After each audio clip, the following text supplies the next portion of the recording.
Hello, people. It's Friday, and it's the 12th of January, and it's cold here in Nebraska. Let me see what the temp is, because it is cold. And it snowed a bunch last night. My car, I can't see my car. 5 degrees, feels like 15 below, and it's supposed to get worse tomorrow. How is it in your area? Cheers. Well, folks, I'm going to start the video by responding to a deleted comment yesterday, and I hope that person who I deleted watches this. Some stranger comes along and says, "Why don't you knock it off with the political stuff? Do it for your subscribers." What a stupid notion to actually suggest that I don't be myself, don't say what's on my mind, as if that's going to be helpful to other people. You got it twisted, my friend. I speak up when I do, as I feel, for my sake, and therefore for the sake of others. We have too many people who aren't speaking up and talking about this stuff from the point of view that what has happened to the general sense of sanity, decor, and being adult and reasonable and logical, and working with facts and not being so stupidly emotional. That's why I bring up the politics, because it's so out of balance, and it has a direct effect on all of us. It has a direct effect on me. That's why I'm talking about it. It would actually be a disservice to my subscribers to not speak my mind. People tell me that they come over here because they find what I say or my voice or whatever soothing. It helps their day. That's fine. But you chose to join me. So the idea that somehow you're going to put an expectation on me to act a certain way so you'll be okay, that's bullshit. And that would actually be counterproductive, okay? So the answer is very simple. If you don't like what I have to say, go away. And the other thing, which was pointed out by a person in the comments recently, I don't ask you to subscribe. This is not a popularity contest. I don't give a fuck. You're here because you want to be, okay? One more analogy I'd like to make. That comment was almost like the person saying, "Hey, stop trying to wake people up. People are asleep. Don't try to wake them up." You know, a wonderful analogy is, remember the analogy of the ostrich, that what ostriches do when they're scared or they're facing something that's overwhelming, they stick their head in the sand, down in the ground, stick their head in the ground so they don't see. And, well, stop and think about it. If that's what you're doing, literally sticking your head in the sand so you don't see what's going on, your ass is up in the air. Perfect position to get fucked. And that's what's happening constantly. Constantly, by the 1/10 of 10%, constantly getting fucked by people with bad intentions, rebels, people that are trying to get power all over the world, killing people, gangs, that have taken over countries where the governments just collapsed because of corruption that America is deeply enmeshed with, but of course wants to act like, oh, not us. So see, I'll say exactly what I'm thinking, and these are perilous times. It's an election year, and this shit going on with court with Trump, they can't. It's taking way too long to shut him down because of money and because of the perception of power, and so many players who benefit from a rat fucker like him being free to just cause more mess. I'm not going to be quiet about anything. Cheers. I say it with love. The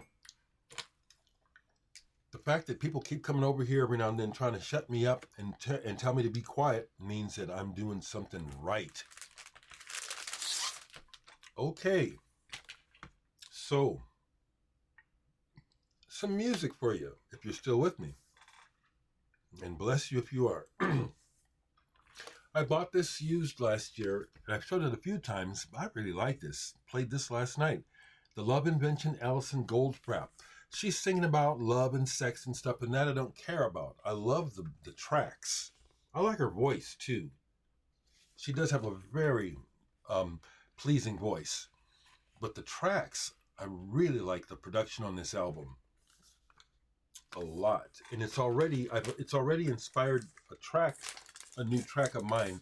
It doesn't sound anything like this, but it was an inspiration.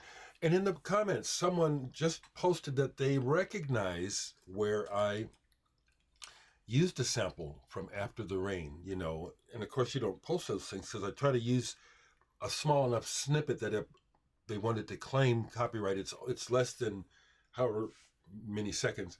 But that's good. Excuse me. That's good ears. That's good ears that you recognize the sample. I'm impressed. Going back again to that pile of records that were given to me recently by Daniel in Germany. This 12-inch single by Ulrich Schnaus and Mark Peters and Pyrolator doing remixes of Wind Was Playing With My Hair. 12-inch single, really like this.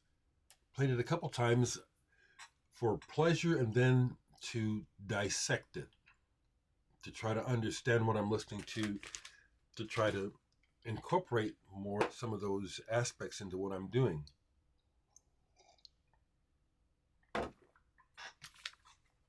Pulled some old records. Trout. The Trout. I don't know if this was part of the Bosstown sound thing, but it's on MGM, and MGM was the label that was picking up all those Boston bands back in the 60s when they thought something was happening with the Beacon Street Union and the Paupers and stuff. I have a sense that this was part of that signing craze. The folks behind this album are Tony Romeo. Frank and Tony Romeo. I'd have to look them up, but I think that they were in the business before this. This is not psychedelic. It's trying to appeal to that audience, to that market. This is straight pop music. If anything, they sound like the Mamas and the Papas. Is it good? Yeah, it is. Really good songwriting. And they use a lot of vignettes and things and lead-ins from one song to the other. So in that sense, it has that bit of psychedelic sense where it's like you're, juxtaposing things. I played another one record that, did I put it away, Dereck? The Troll, I did. I put it away. Can I see it to show?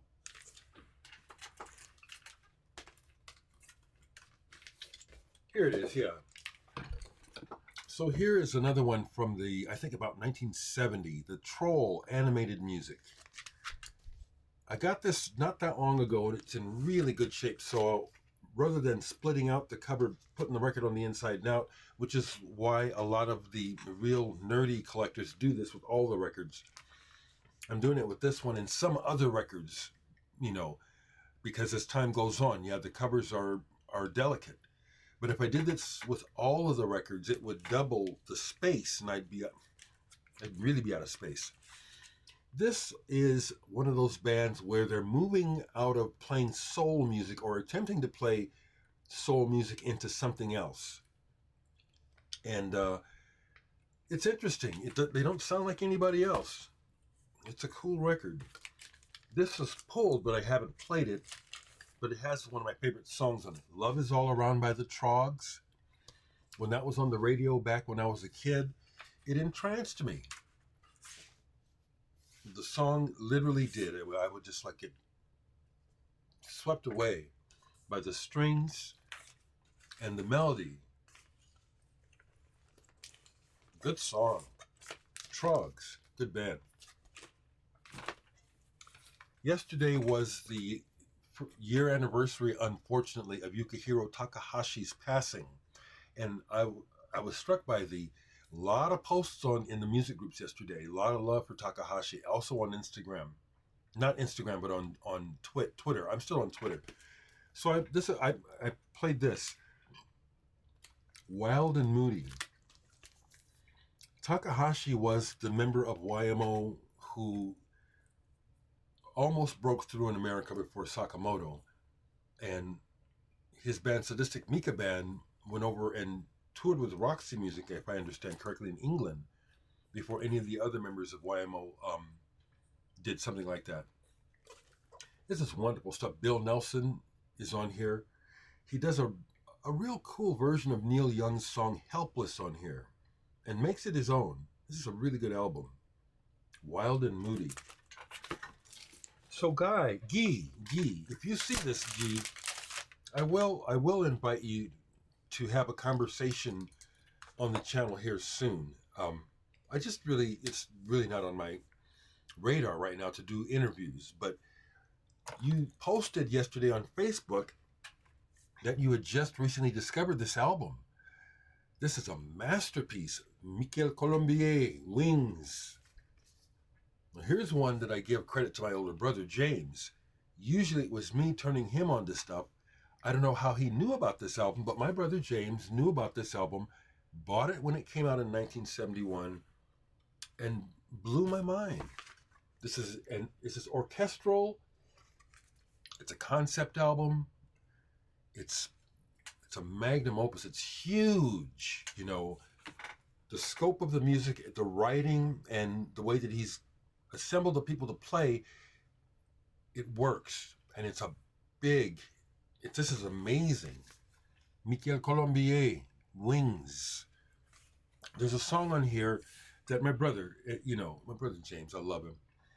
But when we were kids, there's a song on here called For Those Who Cannot Hear. Our mother is deaf, okay? So the song is achingly beautiful. And it made my brother cry. And when I focused on the words, I remember the moment. He made me sit down and listen to the words. For those that cannot hear, pardon me. I've made a song for you. I've painted each day, each sunrise in harmony. For those who cannot hear, pardon me. That floored us because our mom is deaf, you know. It was like, God damn. And the music, it's like, we just bawled. It's like, yeah, God, if we could share this with our mother, if she could hear this, the beauty, the aching beauty. So Guy, thank you for reminding me about this amazing album. I have 2 copies of this. This is the original American version. Then it was reissued years later with a really stupid cover. But I bought it because it's so amazing. Yeah, here I am getting all worked up and stuff. That's why I like Steven Wilson. He's the same way. He gets worked up. He loves music. I love music and I love life. That's why I hate politics, and that's why I speak out. I'm not going to curb my tongue. Give a fuck if you don't like it or not. You know, I could really uncensor myself. Well, I'll do it right now. It needs to be said. Well, I feel like I need to say it. You don't like what I got to say? Get on down the road, bitch. Step off. Get the hell out of here. Get out of here. And notice I'm saying it with love because I don't dislike anyone. I don't like people being shitty. I'm not being shitty. I'm just being Dereck. And I'm real. Aren't you used to people being real? One more thing I played. Another one from the German pile that was given to me recently. Alfred Harth, Hans Joachim Ermler, Gunther Muller, Wolfgang Seidel, Taste Tribes. This is uneven. Sounds like it was made on the fly, that it is mostly improvised. There are points on there where it really gels and the sounds come together. They come together. So that's what's on my mind today, folks. I got a sale from someone in Italy. Thank you so much. You know, folks, and I get, I only make $10 on this. Thankfully, well, actually, after the fee, it's more like $8 because mainly what the person in Italy is paying for is the postage. But folks, if I only get one sale a week, that one sale actually makes a difference in my household. Okay, so I appreciate each and every sale, and the music is worth it. It is. Okay, that's what's on my plate today. Take care, and here comes some messages. Let me know how you're doing.